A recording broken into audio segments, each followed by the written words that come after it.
साफ आंसर दिए हैं हम लोगों ने, कुछ भी छुपाया नहीं है आप लोगों से। जो भी दिल में था, जैसा भी चल रहा है लाइफ में, बिल्कुल साफ स्पष्ट।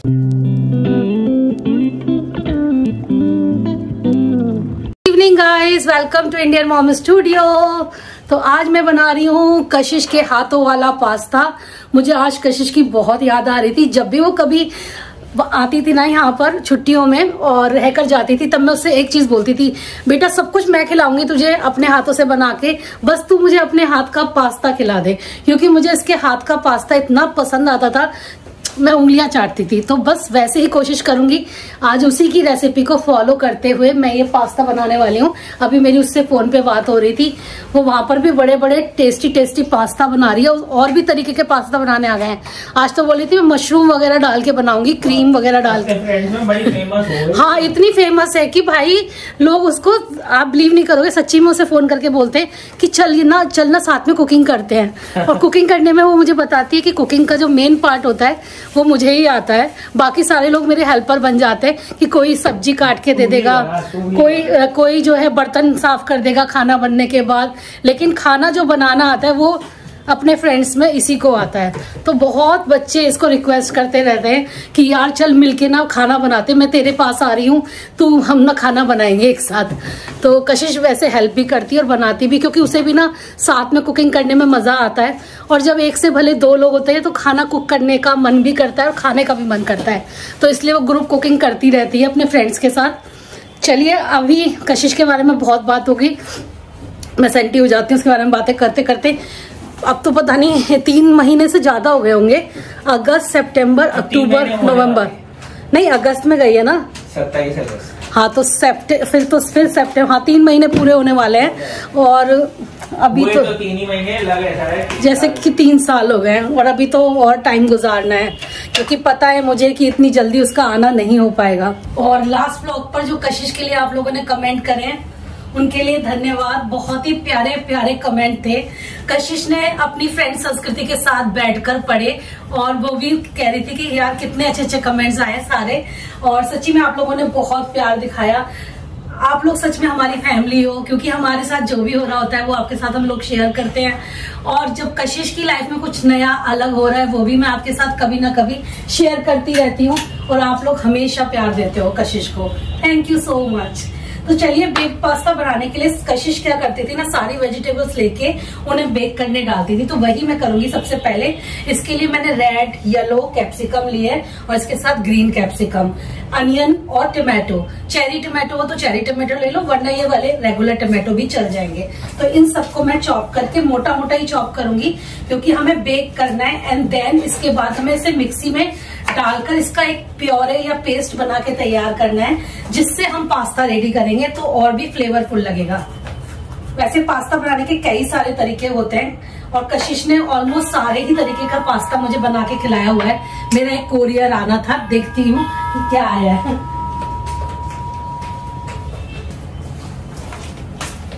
सही सोचा था, मेरा ही कोरियर आया है, खोल के देखती हूँ। नायका से कुछ सामान ऑर्डर किया था, खत्म हो रहा था सामान मेरा, तो वो चीजें मैंने ऑर्डर करी है, देख लेते हैं।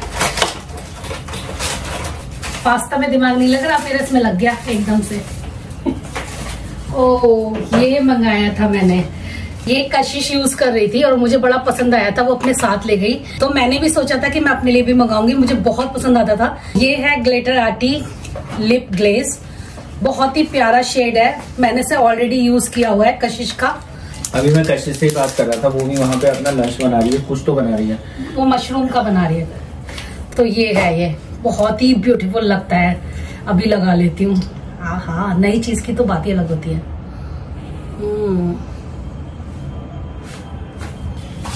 इसे लिपस्टिक के ऊपर भी लगा सकते हैं और ऐसे भी। ये देखो कितनी अच्छी शाइन आ रही है। लाइट थोड़ी कम है, मैं इधर दिखाती हूँ। हाँ, ब्यूटीफुल शेड है। और मैंने ये के ब्यूटी का कॉम्बो था, तो मैंने ये दोनों चीजें कॉम्बो में मंगाई है। अलग अलग मंगा रही थी तो महंगा पड़ रहा था, तो फिर मैंने कॉम्बो ले लिया इसका। भेजा इन्होंने आईलाइनर, ये तो कॉम्बो था। लेकिन ओके गाइस, तो ये ना काजल और आईलाइनर दोनों का ड्यू है। एक ही में ही आपको दोनों चीजें मिल जाएंगी। इसका काजल मैं ऑलरेडी लगा रही हूँ और मुझे बहुत पसंद है।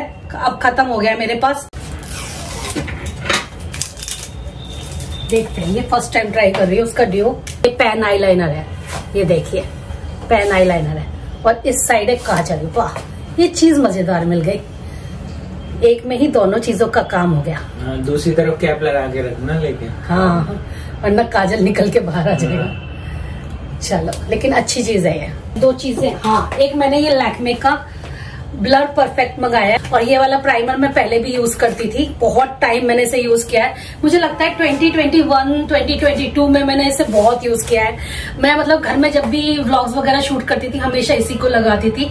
लेकिन अभी ना इसकी पैकेजिंग चेंज हो गई है। ये रिसेंट पैकेजिंग है इसकी और साइज इसका थोड़ा छोटा है। इसमें 3 तरह के मिल रहे हैं। एक ग्लो के लिए मिल रहा है, एक मिल रहा है जेल वाला और ये तीसरा जो है ना ये टिंट वाला है। इसके अंदर हल्का सा टिंट रहता है, तो जब आप इसे लगाओगे ना तो वो आपके जो लार्ज पोर्स होते हैं ना फेस पर, वो सारे के सारे छिप जाते हैं। इसे लगाने के बाद आपको कोई भी फाउंडेशन वगैरह लगाने की जरूरत नहीं है। रेगुलर में अगर आप अपने जॉब पर जा रहे हो, घर में हो, थोड़ा सा प्रेजेंटेबल लगना चाहते हो, तो ये देखो हल्का सा टिंट आ रहा है, तो ये स्किन में अच्छे से मर्ज हो जाता है और लार्ज पोर्स भी नहीं दिखते। तो इसीलिए मुझे बहुत पसंद है। फिर मेरे पास कॉम्पैक्ट भी खत्म हो गया था, तो वो भी मुझे खरीदना था। अभी मुझे मेकअप में ना और भी बहुत सारी चीजें हैं जो मैंने कार्ट में ऐड कर रखी हैं, लेकिन एक साथ नहीं खर्चा कर रही क्योंकि मेकअप थोड़ा महंगा आता है यार। मेकअप जरा सा भी मंगाओ ना तो वो बहुत महंगा पड़ता है। तो ये मैंने मंगाया है फिटमी का कॉम्पैक्ट और इसका शेड है 222। तो इसे मैं ट्राई करूंगी शेड को। वैसे मोस्ट प्रोबेबली ये शेड मुझ पर सूट कर जाएगा क्योंकि देखो ये बिल्कुल वैसा ही शेड लग रहा है जो मेरे फाउंडेशन का है। और नेक्स्ट चीज, एक और चीज दिखाती हूँ जो कि मैंने मंगाई है रिक्विल की, और ये नाइट क्रीम है जिसे मैं वीक में 2 बार लगाना पसंद करती हूँ। तो रिक्विल का ही मॉइस्चराइजर लगा के रात में और उसके बाद मैं लगाती हूँ 5 से 10 मिनट बाद ये नाइट क्रीम जो कि रेटिनॉल है और ये है 0.5% रेटिनॉल। तो इसको मैं पूरे चेहरे पर हल्का सा लगा लेती हूँ, बहुत थोड़ा सा चाहिए होता है और वीक में सिर्फ 2 बार लगाना होता है। ज्यादा रेटिनॉल नहीं इस्तेमाल करना चाहिए। तो इससे स्किन जो है काफी अच्छी रहती है, एजिंग जल्दी नहीं होती, फाइन लाइंस जल्दी नहीं आती और बहुत सारे जैसे चेहरे पर शाइन बनी रहती है। और जैसे आपके चेहरे पर पिगमेंटेशन की प्रॉब्लम है जो कि एज के अकॉर्डिंग धीरे धीरे हो ही जाती है लोगों को, तो वो चीजों को भी ये सॉर्ट आउट करने में हेल्प करता है। बहुत ही अच्छा है ये अगर आपको सूट कर गया तो, क्योंकि रेटिनॉल एक ऐसी चीज है जो कि हर एक स्किन को सूट नहीं करती है। तो थोड़ा सा इसका पैच टेस्ट जरूर ले लेना अगर आप अपने लिए मंगा रहे हो, क्योंकि अगर रेटिनॉल सूट कर गया तो वारे नहीं आ रहे हैं, अगर नहीं करा तो स्किन छिल भी जाती है और बहुत तरह की प्रॉब्लम भी हो जाती है स्किन में। तो इसीलिए मुझे तो सूट कर जाता है रेटिनॉल। मैंने पहले भी इस्तेमाल करके इसकी ट्यूब खत्म करी हुई है, तो ये नेक्स्ट ट्यूब है। तो ओके गाइस, यही था मेरा छोटा सा हॉल, मेकअप हॉल। अच्छी चीजें हैं सारी की सारी, बहुत ही काम की।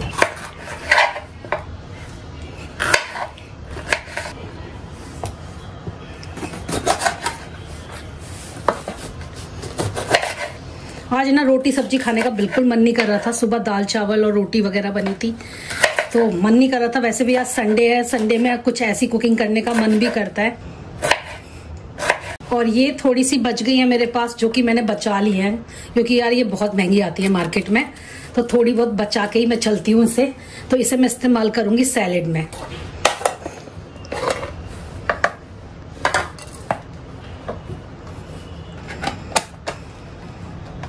इसमें बिल्कुल खराब नहीं होने वाली।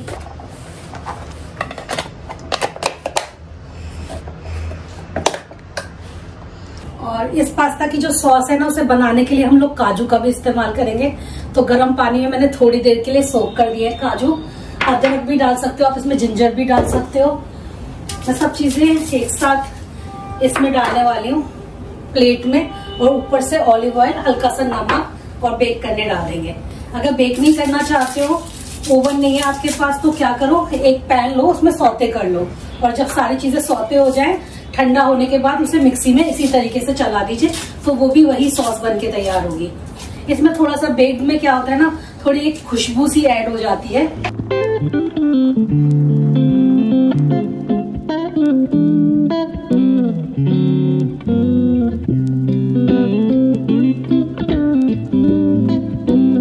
ये गई जिंजर और ये गया गार्लिक, थोड़ा सा ऑलिव ऑयल,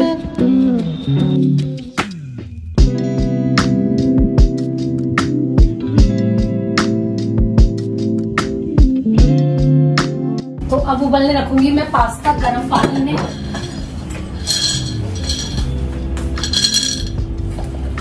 ज्यादा नहीं है लेकिन हम दोनों के लिए ठीक है यार।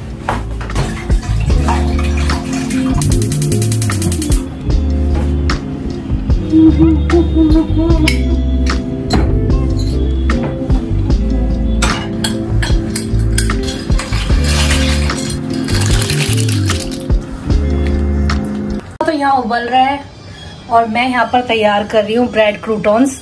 तो इन क्रूटॉन्स को बनाने के लिए ब्रेड को इस तरीके से आपको स्क्वायर शेप में कट कर लेना है और उसके बाद इन्हें भी मैं बेक करूंगी और इसके लिए मैं ओवन में डालने वाली हूँ। इनमें भी थोड़ा सा ऑलिव ऑयल डाल देंगे तो इससे जो क्रंच आता है ना उसमें पास्ता खाने में बड़ा मजा आता है, तो इसे जरूर करिएगा आप भी। पास्ता बॉईल हो चुका है, थोड़ा सा पास्ता का पानी मैं निकाल लूंगी। इसे जब हम सॉस बनाएंगे ना उसमें डालेंगे तो टेस्ट अच्छा आता है।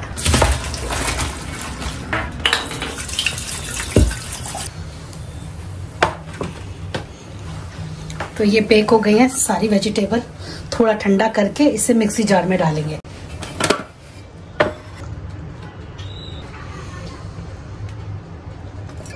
पास्ता वाला पानी और ये भीगे हुए काजू, थोड़ा सा टेस्ट के लिए सॉल्ट, थोड़ा सा जीरा पाउडर, बहुत थोड़ा सा रेड चिली पाउडर।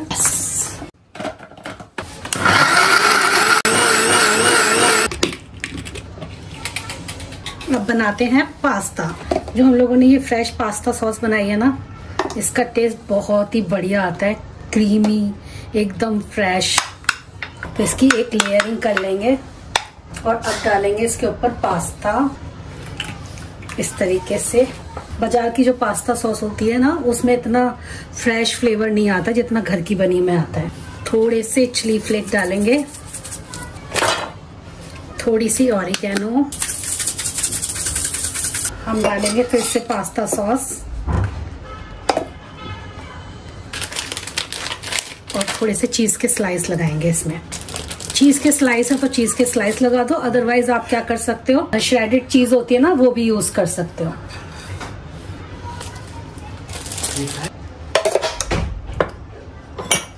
पास्ता की एक और लेयर लगाएंगे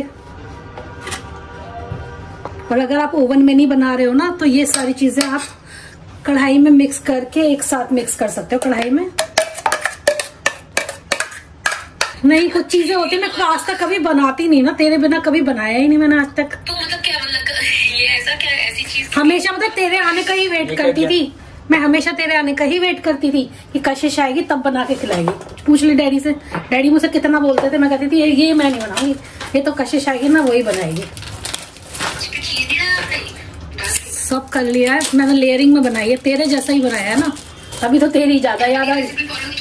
हाँ तेरी रेसिपी ही फॉलो करिए। बता दे, मुझे मन कर रहा था मैं कशिश जैसा बनाऊं, बिल्कुल। बहुत दिन हो गए, ये पास्ता कब का पड़ा था। पहले तो मैं पड़े रहने देती थी, मैं सोचती थी कशिश आएगी तब यूज कर लेगी। अब मैंने सोचा कि कशिश का वेट करूंगी तो ये खराब ही हो जाएगा। तो वो हाँ एलोपेनो डाल।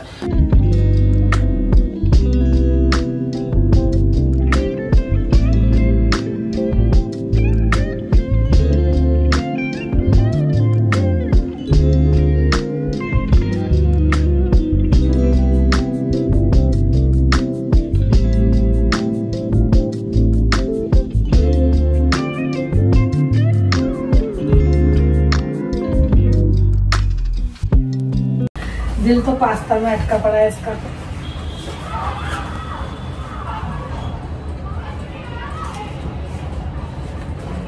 ये देखिए गाइस कितना यम्मी पास्ता बनके तैयार हुआ है। टेस्ट करते हैं अब इसे, बहुत ही टेस्टी लग रहा है देखने में तो। वाह, मैंने कशिश को कितना मिस किया। कशिश के जैसा बना पाई नहीं बना पाई। कशिश के जैसा नहीं बना पाओगे। कशिश के जैसा कशिश ही बना सकती है। ये तो है ना, ये तो है। अभी आया है खुशबू सूंघ के, इसके लिए मैंने रोटी बना दी। गाइस इसे सर्व करते हैं। डिलीशियस।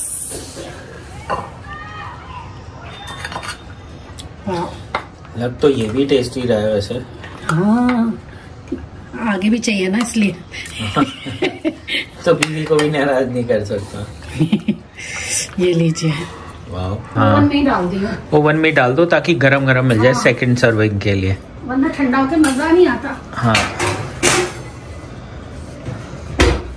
वाह, तुम टेस्ट करके बताओ। तुम करो। हाँ मैं तो कर लूँगा। मैं तो देख। अरे मैंने कैमरा पकड़ रखा है ना, डेली क्राइम चल रहा है यहाँ पे।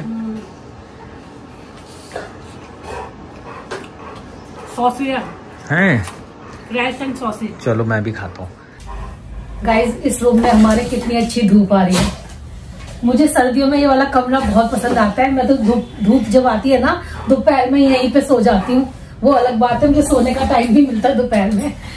काम बहुत कुछ ना कुछ चलता है। जैसे हम दोनों जो है ना दोपहर में रेस्ट कर पाते हैं या कुछ कर पाते हैं, क्योंकि मेरे को अपने काम रहते हैं, रीमा को फिर शूटिंग वूटिंग का रहता है, एडिटिंग शूटिंग सारा। हाँ। क्योंकि देखो आपको तो पता है कि मेरे पास ना तो कोई एडिटर है, ना कोई फोटोग्राफर, ना कोई वीडियोग्राफर, स्क्रिप्ट राइटर, कुछ नहीं है। सब कुछ मैं हूँ। जो भी स्क्रिप्ट राइटर तो वो लोग रखेंगे ना जिनको स्क्रिप्टिंग वाली चीजें नहीं, ब्लॉग के लिए स्क्रिप्ट की जरूरत नहीं पड़ती। जैसे कि मैं ब्रांड्स प्रमोशन वगैरह करती हूँ, उनमें जो स्क्रिप्ट लिखनी होती है तो सारे काम जो है ना रीमा करती है। स्क्रिप्टिंग भी, डायरेक्शन भी, शूटिंग भी। शूटिंग में कभी कभी मैं हेल्प कर देता हूँ और एडिटिंग भी। तो एडिटिंग में भी मैं कभी कभी हेल्प करता हूँ भाई। मैं प्रशांत मेरी जैसे कि उनके पास टाइम होता है तो मैं कभी बोलती मैं बहुत बिजी हूँ, आज मेरे पास टाइम नहीं है, क्या आप मेरी वीडियो एडिट कर दोगे, तो कर देते हैं। ऐसा नहीं है। और स्क्रिप्ट में भी कभी कभी मेरे साथ बैठ के थोड़ा सा बता देते कि ये कर लो, ये अच्छा रहेगा, वो अच्छा रहेगा। कुछ लोग कशिश के बारे में जानना चाहते थे और भी ऐसे बहुत सारे कमेंट्स है जो मेरे कहते हैं वीडियो के नीचे आते हैं। तो मैं सोची थी आज आप लोगों से वही डिस्कस कर लेते हैं।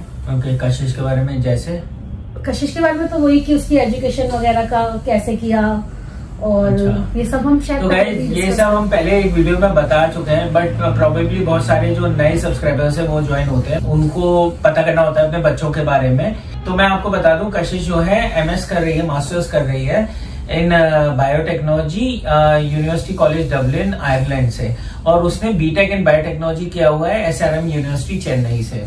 रही उसके एक्सपेंसेस की बात, तो जो उसका कोर्स है वो अराउंड 30,000 यूरोज का है 1 साल का। और जितने भी यूरोपियन कंट्रीज हैं मोस्टली वहां पे जो मास्टर्स होती है 1 साल की होती है। बाकी जगह वैसे 2 साल की है। जैसे आप यूएस कनाडा में कराओगे तो वो 2 साल की है। कशिश का यूएस में भी आ गया था और कनाडा में भी उसका बहुत सारी यूनिवर्सिटी में हो गया था, लेकिन हमारा प्रेफरेंस आयरलैंड को लेकर इसीलिए बना लास्ट में करंट सिचुएशंस को देखते हुए।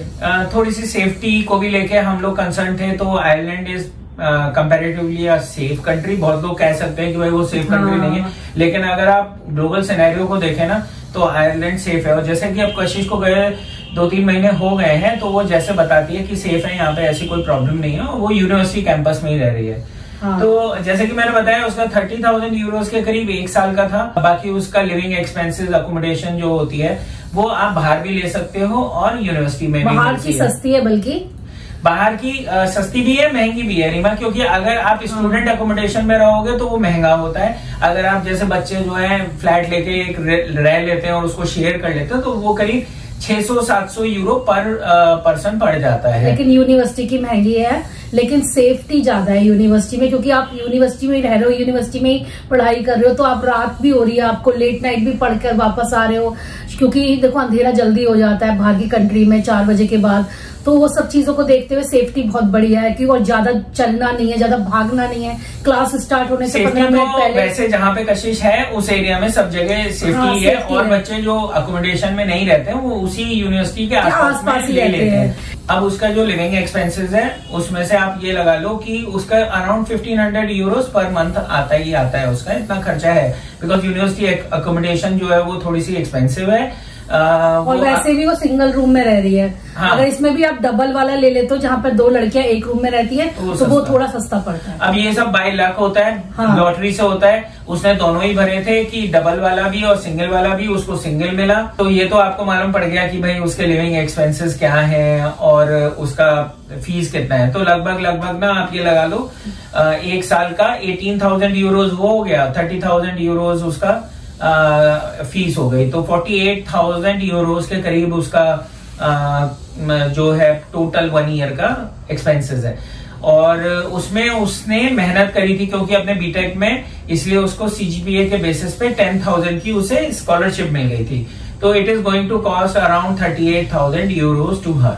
हाँ, उसे स्कॉलरशिप मिली थी और खाली आयरलैंड में ही नहीं और भी बहुत कंट्री में मिली थी उसे। हाँ, ये भी एक अच्छी बात थी उसके साथ। हाँ, पर रही बात फाइनेंसेस की, रीमा मेरे को कई बार कह भी चुकी है कि फाइनेंसेस के बारे में लोग पूछते हैं। तो भाई जैसे लोग यंग होते हैं तो उनकी जो फाइनेंशियल स्थिति होती है ना इतनी ज्यादा स्ट्रांग नहीं होती, क्योंकि वो सेव कहाँ से करेंगे।